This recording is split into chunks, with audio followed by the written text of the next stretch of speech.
Bismillah, alhamdulillah, wa syukurillah ala ni'matillah, la hawla wa la quwwata illa billah. Wa qala Allah ta'ala fi Qur'anil azim, a'udzu billahi minasy syaithanir rajim. Bismillahirrahmanirrahim. Ya ayyuhalladzina amanu la tadkhulu buyutan ghayra buyutikum hatta tastanisu wa tusallimu ala ahliha.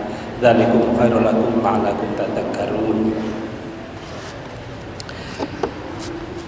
Faqala Rasulullah sallallahu alaihi wasallam, akmalul mu'minina imanan ahsanuhum khuluqan.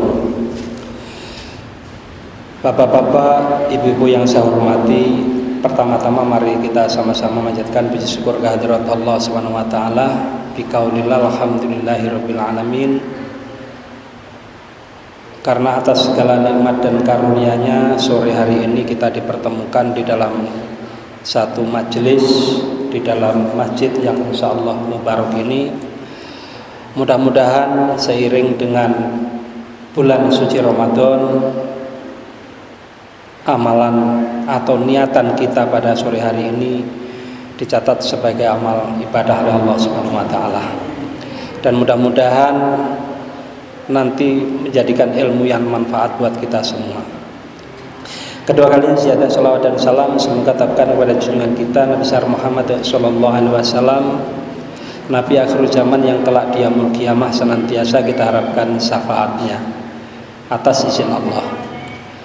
Bapak serta Ibu yang saya hormati, mengawali apa yang bisa kami sampaikan, kami matur kepada Bapak serta Ibu sekalian bahwa pada kesempatan ini kami sesuai jadwal hadis tentang akhlak. Sebelum kita memasuki masalah yang akan kita bahas bersama, kita ketahui dulu bahwa secara bahasa akhlak ini berasal dari, sudah menjadi bahasa Indonesia atau bahasa serapan yang berasal dari bahasa Arab, yaitu khuluqun, jamak. Sehingga kata tersebut itu mempunyai tiga arti. Yang pertama itu tabiat. Ini dari akhlak itu. Tabiat itu adalah sifat yang telah terbentuk dalam diri manusia tanpa dikehendaki. Jadi sesuatu yang sudah terbentuk pada diri manusia, tetapi sesungguhnya sifat atau perbuatan tersebut tidak dikehendaki. Lalu pengertian yang selanjutnya adalah adat. Dalam hal ini adat itu merupakan suatu sifat dalam diri manusia yang diupayakan. Makanya dalam satu realitanya yang terjadi di masyarakat itu sesuatu kebiasaan. Nah, ini kan sesuatu yang memang diupayakan. Lalu watak itu adalah merupakan satu gabungan dari tabiat dan adat. Kemudian akhlak tentunya yang kita patut contoh adalah akhlak Rasulullah. Dan akhlak Rasulullah yang paling mulia adalah yang tertera di dalam Al-Quran. Kenapa? Karena sesungguhnya Rasulullah SAW ini diutus di muka bumi ini adalah untuk menyempurnakan akhlak yang mulia. Jadi meningkatkan akhlak menjadi akhlak. Innama bu'istu liutamimma makarimal akhlak.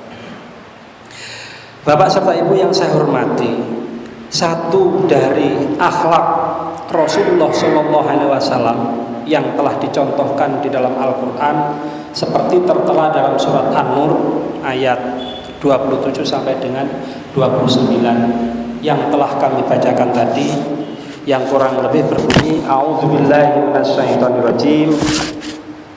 Ya ayyuhalladzina amanu la tadkhulu buyutan ghayra buyutikum hatta tastanisu wa tusallimu ala ahliha. Dzalikum khairul lakum la'allakum tadhakkarun. Fa illam tajidu fiha ahadan fala tadkhuluha hatta yu'dzana lakum wa in qila lakum arji'u farji'u wa askalakum wallahu bima ta'maluna alim. Laisa 'alaikum junahu an tadkhulu buyutan ghairu maskunatin fiha mata'un lakum wallahu ya'lamu ma tubduna wa ma taktumun. Ya ayyuhalladzina amanu, hai orang-orang yang beriman, la tadkhulu buyutan, janganlah engkau atau kalian masuk di dalam rumah ghairu buyutikum, yang bukan rumahmu, hatta tastanisu, sehingga mendapatkan izin, wa tusallimu ala ahliha, dan mengucapkan salam kepada yang memiliki. Dzalikum khairul lakum la'allakum tadhakkarun, yang demikian ini adalah lebih baik supaya kalian mengingat. Fa illam tajidu fiha ahadan fala ta'khudhuha hatta yu'dzana lakum wa in qila lakum arji'u qul arji'u huwa askalakum wallahu bima ta'maluna alim. Jika kamu tidak menemui seorang pun di dalamnya, maka janganlah kamu masuk sebelum kamu mendapatkan izin. Dan jika dikatakan kepadamu kembalilah, maka kembalilah, maka hendaklah kamu kembali. Ulangi, itu bersih bagimu dan Allah Maha mengetahui apa yang kamu kerjakan. Tidak ada dosa atasmu memasuki rumah yang tidak disediakan untuk didiami, yang di dalamnya ada keperluanmu, dan Allah mengetahui apa yang kamu nyatakan dan apa yang kamu sembunyikan. Bapak serta Ibu yang saya hormati, dari akhlak Rasulullah yang dituangkan di dalam ayat Al-Quran pada surat An-Nur ayat 27 sampai 29 ini disampaikan bahwa etika kita bertamu ini disampaikan bahwa kita itu tidak diizinkan memasuki rumah yang bukan milik kita sendiri sebelum mendapatkan izin dari yang memiliki rumah tersebut dan mengucapkan salam. Ya ayyuhalladzina amanu la tadkhulu buyutan. Ini, janganlah memasuki rumah yang bukan rumahmu. Hatta tastanisu, sehingga mendapatkan izin. Ya, jadi di sini ketika kita hendak bertamu, akhlaknya atau etikanya kita mengucapkan meminta izin.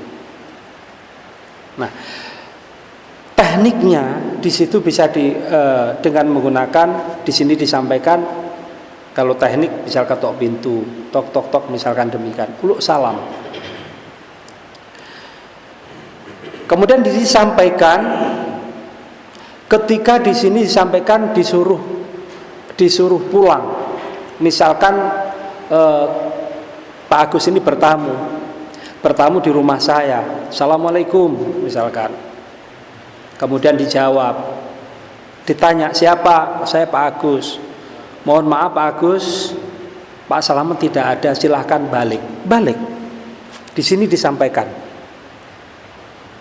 Enggak apa-apa Bu, saya cuma sedikit, tidak bisa demikian. Ini disampaikan di dalam ayat 27 sampai 29 ini disampaikan ucapkan salam dan mendapatkan izin. Lalu kategori rumah yang dimaksud ini di dalam ayat ini seperti apa? Di sini disampaikan ada 4 penjelasan kategori yang dimaksud ini. Yang pertama, rumah sendiri. Kalau rumah sendiri, ya kita tidak perlu minta izin. Misalkan kita pulang dari kantor nggak ada, atau dari kerjaan di tiada anak tidak ada ini kita masuk, itu tidak dibahas masuk di dalam bahasan ini. Tetapi yang kedua di sini adalah kategori rumah-rumah yang ada penghuninya, tapi Anda tidak diizinkan memasuki sebelum mengucapkan salam kepada si pemilik. Di sini kategori rumah yang kedua seperti itu.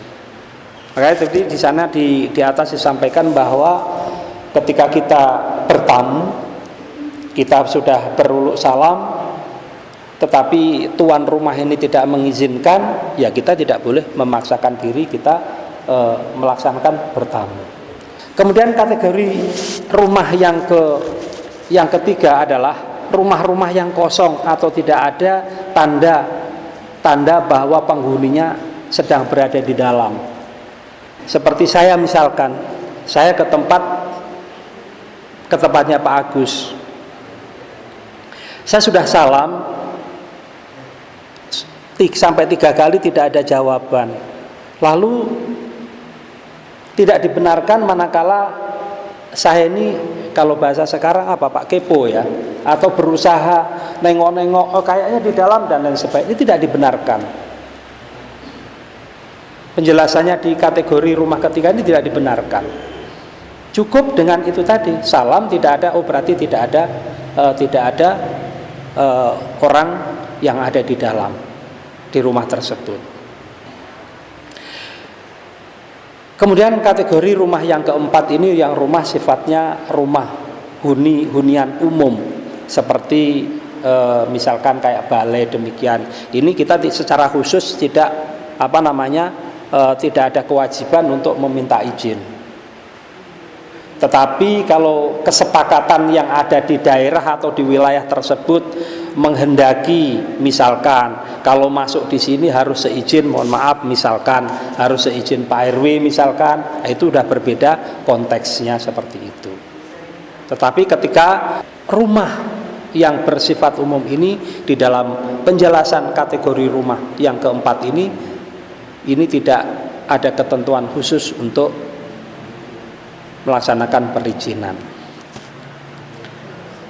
Bapak serta Ibu yang saya hormati, di dalam hadis lain juga disampaikan, dicontohkan, di sana diriwayatkan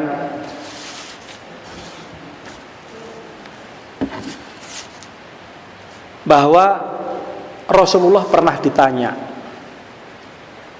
"Wahai Rasulullah, saya tinggal bersama ibuku, apakah saya juga harus berucap salam dan meminta izin?" Kemudian dijawab sama Rasulullah, iya. Ditanya sampai 3 kali, iya. Kemudian dijelaskan oleh Rasulullah, itu masih bertanya, mengapa demikian wahai Rasulullah? Kemudian Rasulullah menyatakan, apakah kamu mau melihat ibumu dalam keadaan yang tidak layak? Kemudian sahabat menjawab, tidak. Artinya ini suatu madrasah atau pendidikan atau akhlak yang diajarkan Rasulullah kepada kita. Sekalipun itu rumah kita tinggal serumah dengan orang tua, di sini patut diajarkan berucap salam dan memohon izin. Bahasa sederhananya itu jaga-jaga manakala orang tua kita sedang terbuka aurat, tahu-tahu kita bahasanya nyelonong masuk. Bapak serta Ibu yang saya hormati, lalu di dalam surat ini diteruskan pada ayat yang ke-58, 59. Itu di sini disampaikan atau dijelaskan juga terkait dengan etika manakala kita memasuki rumah. Kurang lebih berbunyi, a'udzubillahi minasyaitonirrajim, ya ayyuhalladzina amanu liyasta'dzinakumul ladzina malakat aymanukum walladzina lam yablughul huluma minkum salasa marratin min qabli sholatil fajri wa khina tad'u siyabakum minad dhahirah wa min ba'di sholatil isya salasu aurati lakum laisa alaikum wala alaihim junahu ba'dahunna tawfuna alaikum ba'dukum ala ba'di kadzalika yubayyinullahu lakumul ayati wallahu alimun hakim. Wa idza balagul atfalu minkumul huluma falyasta'dzinu kama sta'adzanal ladzina min qablihim kadzalika yubayyinullahu lakum ayati wallahu alimun hakim. Bapak serta ibu yang saya hormati, yang artinya kurang lebihnya, hai orang-orang yang beriman, hendaklah budak-budak yang kamu miliki dan orang-orang yang belum balik di antara kamu meminta izin kepada kamu 3 kali. Yang pertama, sebelum sholat subuh, waktu sebelum sholat subuh. Kemudian yang kedua, ketika kita menanggalkan pakaian di tengah hari, dan yang ketiga sesudah sholat isya. 3 aurat bagi kamu, tidak ada dosa atasmu dan tidak atas mereka selain dari itu mereka melayani kamu sebagaimana kamu kepada sebagian. Demikian Allah menjelaskan ayat-ayat bagi kamu, dan Allah Maha mengetahui lagi Maha bijaksana. Dan apabila anak-anakmu telah sampai umur balik, maka hendaklah mereka meminta izin seperti orang-orang yang sebelum mereka meminta izin. Demikianlah Allah menjelaskan ayat-ayat, dan Allah Maha mengetahui lagi Maha bijaksana. Ibu-ibu, bapak-bapak yang saya hormati, akhlak yang selanjutnya di sini disampaikan bahwa ada 3 waktu atau 3 saat. Yang pertama di sini disampaikan yang termasuk di dalam aurat tadi itu 3 itu sebelum datangnya sholat subuh. Kemudian yang kedua pada saat siang hari, waktu sehabis kira-kiranya di saat selesai sholat duhur, kebanyakan atau kebiasaan seseorang itu berilek ria, sehingga memungkinkan saat itu orang membuka aurat. Kemudian yang ketiga adalah setelah waktu sholat isya. Nah, waktu-waktu itu ini pada zaman segitu ini bagi budak-budak laki-laki maupun perempuan atau anak-anak yang belum balik ataupun menjelang balik. Ini ketika memasuki rumah tuannya atau sekarang itu bosnya ya, itu diperintahkan untuk meminta izin. Kenapa? Karena waktu yang tersebut itu memungkinkan si tuan atau si bos atau ndoro tersebut itu memungkinkan pas lagi auratnya terbuka. Saya sempitkan bahasanya, bukan membuka aurat Bapak Ibu ya, tapi auratnya terbuka. Karena saat-saat itu saat-saat ya seperti contohnya habis sholat isya, ibu sudah siap-siap istilahnya menghadirkan yang terbaik buat bapaknya, sudah berniat seperti itu sehingga memungkinkan penampilannya tersebut itu merupakan satu aurat yang sesungguhnya tidak boleh dilihat oleh budak tersebut atau anak yang menjelang balik di 3 waktu tersebut. Setelah isya, kemudian menjelang pagi lagi sebelum datangnya sholat subuh, lalu nanti siangnya pada waktu-waktu siang.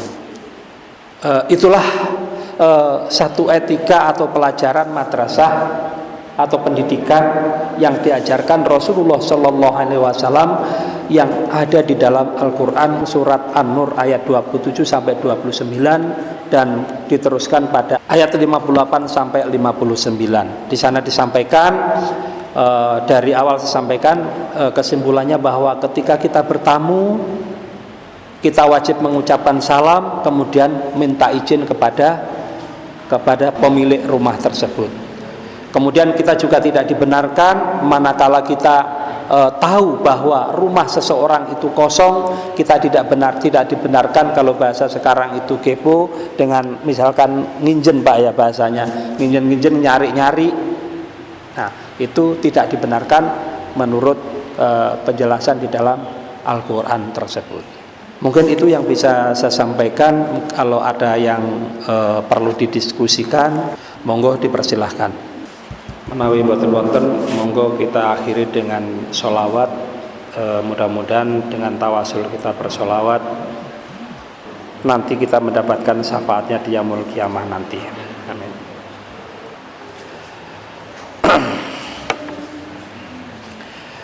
Maka sholawat ingkang napa biasa ba'da sholat fardu kita ini kan. Cuman nanti kita pakai lirik yang ngikutin yang sudah sering kita dengarkan.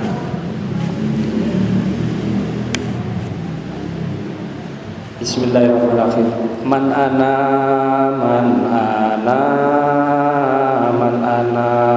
laulakum kaifama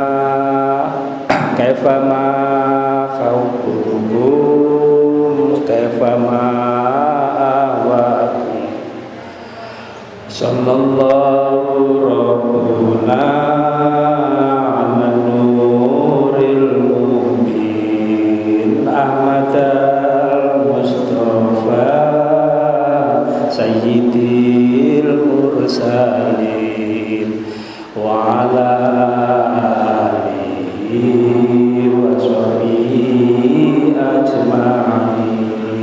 niki ingkang biasa kulino dilanggengaken kalih Pak Roji nggih badhe salat nggih. Monggo sareng-sareng.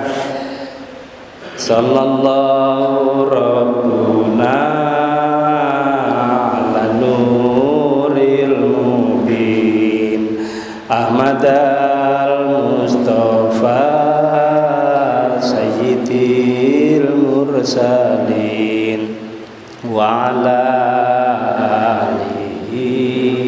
wa sahbihi ajma'in sallallahu rabbuna ala nuril mubin Ahmadal Mustafa sayyidil mursalin wa ala alihi wa sahbihi ajma'in. Bismillahirrahmanirrahim. Sallallahu rabbuna ala nuril mubin Ahmadal Mustafa sayyidil mursalin wa ala alihi wa sahbihi ajma'in. Mungkin itu Bapak-bapak yang dapat saya sampaikan, kurangnya mohon maaf. Saya akhiri, wallahul muwaffiq ila aqwamit thoriq. Wassalamualaikum warahmatullahi wabarakatuh.